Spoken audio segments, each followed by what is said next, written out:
Après plusieurs mois d'instabilité, l'Ukraine a désormais un président légitime. Nous allons nous intéresser aux défis qui l'attendent avec notre correspondante à Kiev, Angelina Karyakina.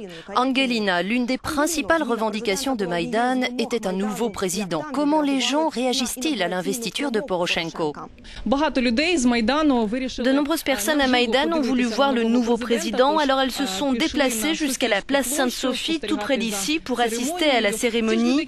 Les personnes qui sont restées ici à Maïdan ne sont, elles, pas très enthousiastes.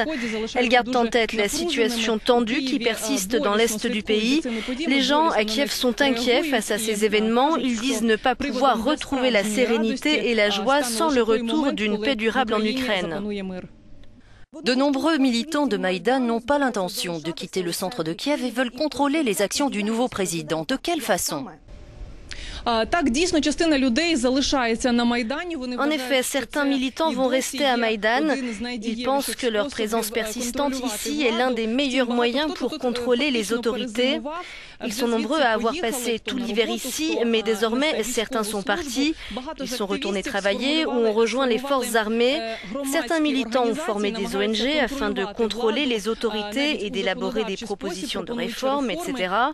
Beaucoup de gens insistent pour que le nouveau président vienne ici en personne et rende hommage à ceux qui ont tragiquement perdu la vie au cours des rassemblements. Aucune confirmation pour le moment, mais je pense que nous verrons très bientôt ici non seulement le président Poroshenko, mais aussi les membres de son gouvernement.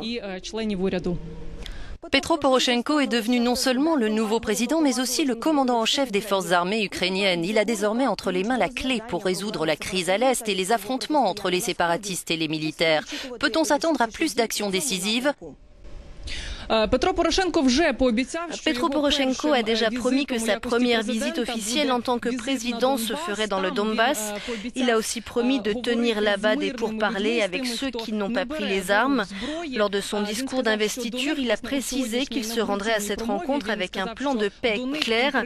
Il a promis une décentralisation du pouvoir, donné des garanties aux russophones et aussi annoncé l'organisation rapide d'élections locales anticipées dans le Donbass.